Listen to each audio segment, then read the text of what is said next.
Greetings! I am Tantus Naraban Dracovin, Lord and Emperor of the Dracovin Empire, and welcome to an exciting Wednesday. Today we're going to talk about 5th edition Dungeons & Dragons, or as I will refer to it from now on, 5th edition. Now, the reason I do this is because there have been all the other editions, and Dungeons & Dragons is the premier role-playing system. When you would say 5th edition, people would think of 5th edition Dungeons & Dragons, traditionally. Not maybe some of the newer role players, then it depends. But the older role players are going to recognize what you're talking about. So 5th edition. So when we start talking about it, we should start talking about, of course, like many other role-playing systems, terms and concepts. Now, the major concept you're going to think about for 5th edition Dungeons & Dragons is that it's a D20 system, and you're going to use all the dice in the collection. So we already have good steps there. We already talked about these systems and what it means. Alright, now a lot of the terms are shared with systems like Pathfinder, and I will go over them individually as I talk about the character sheet and as we're building our character, because that's what we're going to start with, building a character. So what I'm going to talk about first is I'm going to talk about a few concepts that are important to 5th edition that aren't in any of the other systems. Now, 5th edition introduced advantage and disadvantage. What this means is that if you have advantage in a situation, you roll 2 d20s and take the better of which. Now, disadvantage means you still roll 2 d20s, you take the worse.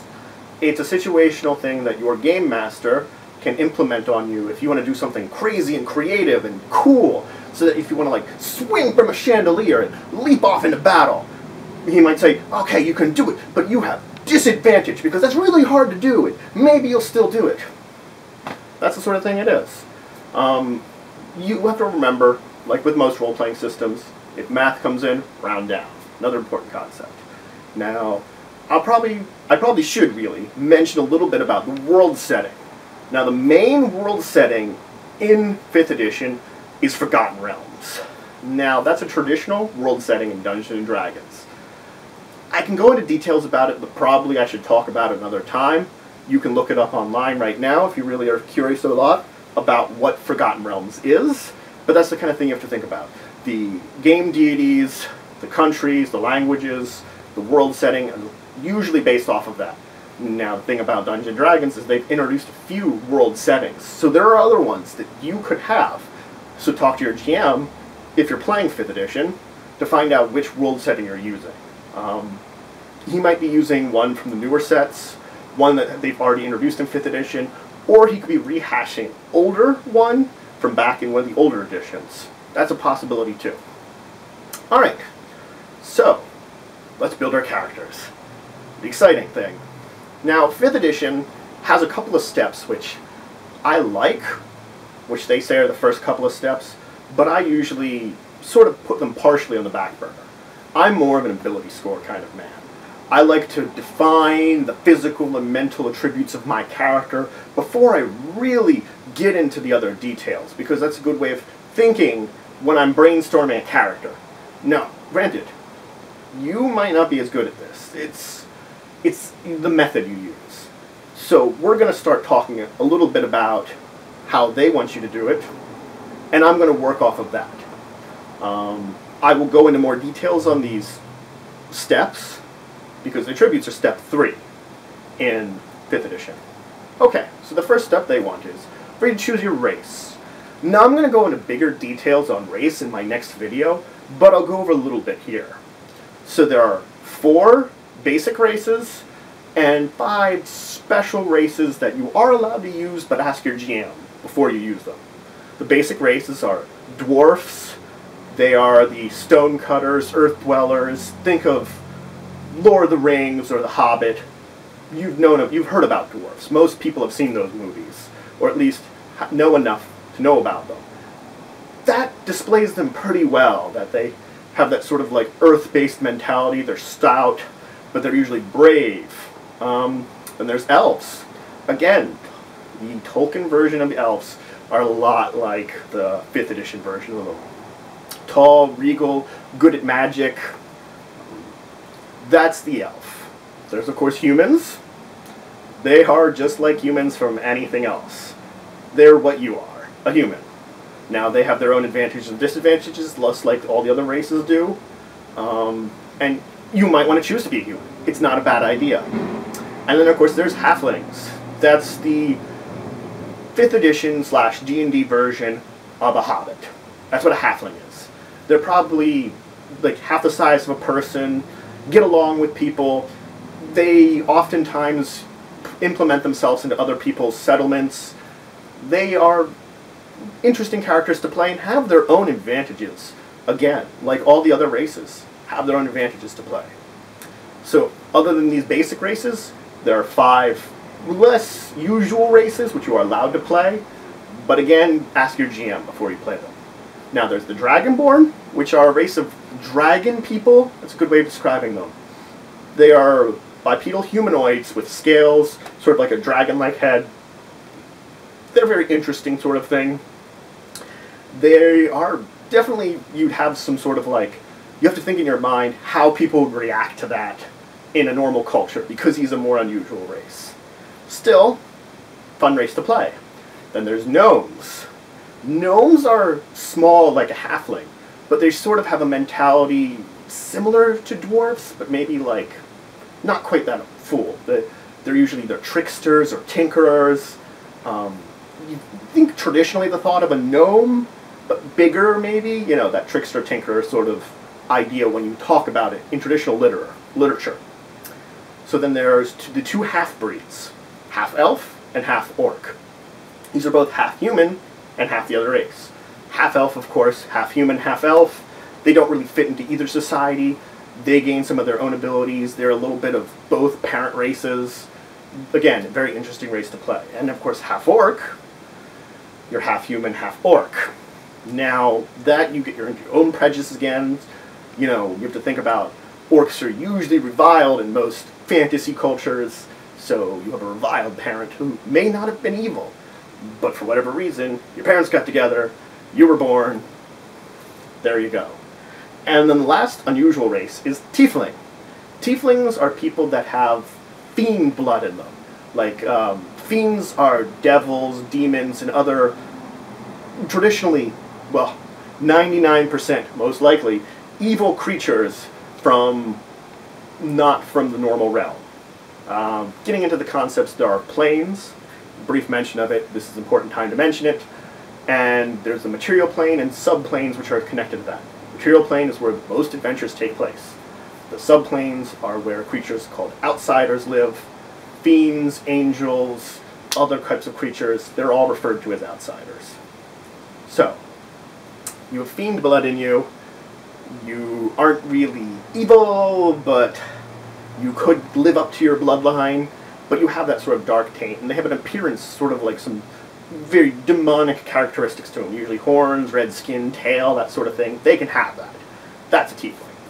Now again, I will go into depths about the stats for them, but it is a good idea to think about which one you might want to play right off the bat, because again, you could make a character that gels very well together across race, class, and attributes, but you don't need to. You can play whatever you want. And each of these races gives you bonuses to an ability score in some way, to the ability scores in some way, or penalties. So you have to kind of look at that and look what race fits in with what you want to do. So next up, they want you to look at class. Now, I like looking at class too. It's an important part of this, because you have to figure out what kind of character you want to build. Do you want to be a character that fights with a big sword, wading into combat, crushing people with every blow? Or do you want to be an archer shooting in the back? You know, or do you want to be the swashbuckler who is ready to stab? Apologize to any French people for my accent. Or do you want to be like the spellcaster who wields arcane powers like a Gandalf? Or do you want to be like a healer who assists your friends as they're injured? These are all classes you can play. And there are multiple classes that could fit these ideas, and it's up to you to figure out which one you want to play. Now, at this point in time, yeah, you can choose it. And there are options in these classes that you have to go over when you're choosing it. But, and I'm going to say this very important now, you could wait to do this if you don't have a good idea. If you have a general idea what you want, move on to ability scores and come back to it. That's fine. That's fine. If I know I want to fight with a sword, but I don't know if I want to be a fighter or a barbarian, then do that. Build your character, come back to it. That's perfectly fine. You don't have to go in perfect order. But this is a perfect time to choose your class, to figure out what you want to be. So we're going to go with my example here. We're going to be a human fighter. That's a character I'm going to build over these episodes. So that's what we're going to start out with. I'm going to sort of describe what I would choose for this human fighter and build off of that. Alright, so now we've chosen our race, we've chosen our class, we've chosen these important details. We're getting into the next part, which is my favorite part because it's what I usually go to as my first thing, personally. Ability scores. Now, I've talked about ability scores in another video, but I'm going to talk about them again here. We've got 6 ability scores, as in most systems based off of the Dungeons & Dragons universe. The original edition of Dungeons & Dragons had these same 6 ability scores. Meant different things, but same 6 scores. So you have strength. Strength is how much you can lift. It's how much, not only how well you swing your sword, but also how much damage it does for you to like bash into someone with a big old sword or big old axe. That's what you think about with strength. Dexterity, other than being like how well you can sort of dodge and how lithe you are, it's how well you can shoot in a bow. It also adds to the damage you do with that bow, but it can also be like if you have like a fencing weapon, a rapier, something where you're using like finesse to hit someone. You could use that for melee too. You don't necessarily have to be a big bruiser to do damage or to hit. You can be finesse-y.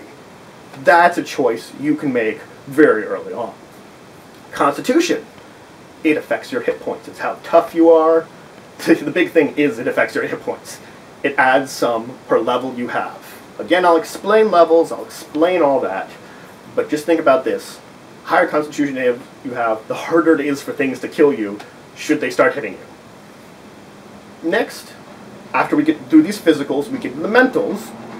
And the first mental is intelligence. Intelligence is how, like, a book learning, sort of that kind of smarts, how well you can learn from books, you know, that sort of thing. It's the educated learning sort of intelligence. That's what intelligence is.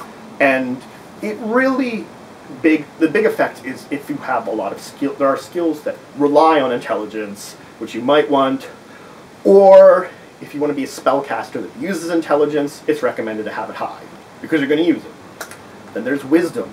Wisdom is an innate sort of intelligence. It's, you've got the sense that might be danger, you get sixth sense, it's how well you can use the senses you have, like how well you can notice something with your eyes, your ears, your nose, you know, how well you interpret it. That's wisdom. And wisdom is also used by spellcasters, so it might be a thing to think about. But it also might be like, if you think you're good at noticing something far away, you'd want a high wisdom. You want to be able to be like, what's that over there? Ah! That's what you want to interpret with wisdom. So after that, we get charisma. That's how attractive you are to people, how well you can speak with them. You know, if you're diplomatic, you'd be charismatic. Or you'd also be charismatic if you're a silver-tongued devil who would lie at the drop of a hat. These are things you need charisma for. You don't, again, need any of these stats. You could play with low numbers in any of them that would not be the most effective, but I think 5th edition does the best of saying to you, you're probably going to use all the stats at some point in time. You're not going to want to have anything super, super low. Now here, choosing your score, this is where it really helps, because they have 2 ways of doing it, the way they recommend, and an alternate way for more advanced players. We'll start with the basic way, and it is actually one of my favorite ways of choosing ability scores lately. The standard array. Now for the standard array, they give you 6 numbers, a 15, a 14, a 13, a 12, a 10, and an 8. And you have to take these numbers and arrange them in your ability scores. It's a standard array. So for my fighter I'm going to be a big tanky strength guy. I'm going to have 15 in strength, 12 dexterity. No, let's take it. 15 strength, 13 dexterity, 14 constitution. Let's say 10 intelligence, he's not very smart. 12 wisdom, he's got a little bit of innate wisdom. And 8 charisma, he's probably not a good talker. That's going to be my standard array for my fighter I'm building. But you can see here that it's very easy. I have these 6 numbers, I arrange them how I want, and that's it. Right there, done. Now, I'm going to explain this again because I've explained it in my previous Pathfinder video, what these scores really mean. Now, when you do any sort of D20 check in the game, you don't add these scores. Each of these scores has a modifier. Now what the modifier means is you take the score, subtract 10, then you divide in half the number you have left. So for the 15, we'd have a 5 left, divide in half, round down, it's a 2. The 14 gives us a 2. The 13 gives us a 1. The 12 gives us 1. The 10 is 0. The 8 is a negative 1. Those are the modifiers. And with the standard array, I've already told you all the modifiers. You don't have to do the math yourself. But if these numbers change, the modifiers might change. That's a thing. You're going to get changes in these ability scores, whether from your race or when you get stronger. These do go up in the course of you playing the game, meaning that they're going to change and you have to know how to figure out your modifier. If you're having trouble with it, ask your GM. He can help you out with it. Anytime, ask the GM. Your GM should know the rules better than you because he's running the game. So, next, I'm going to tell you the advanced method. A method that they've put in there for advanced players that is very similar to actually the Pathfinder system I talked about, which is their primary system. It is a point-buy system. But it's different than the Pathfinder one, different numbers. Now, I talked about the Pathfinder. It starts at 10. The 5th edition one starts at 8. Now, you get 27 points, always, never different, 27, that's it. 27 points in 5th edition. And 8 has a score of 0. 8 has a cost of 0, pardon me. 9 has a cost of 1, 10 has a cost of 2, 11 has a cost of 3, 12 has a cost of 4, 13 has a cost of 5, 14 has a cost of 7, and 15 has a cost of 9 points. So you could have 3 15s and 3 8s. You could do that. But again, I like the standard array better. I think it's a little better than this choosing of it. I wouldn't mind the choosing myself if my GM asked me, but it's a preference for the system. Once you play within the system, you figure out what better preferences there are within it. Alright, so now we talked about ability scores, we understand how they work. We don't understand quite what they do yet. Again, that's going to be a video in the future. We'll talk about race next time, and then class, and then we'll get into a lot of these numbers, which are very important to know, and what they mean when you're playing the game. Alright everybody, well, it's been a good talk, and until next time, I bid you farewell.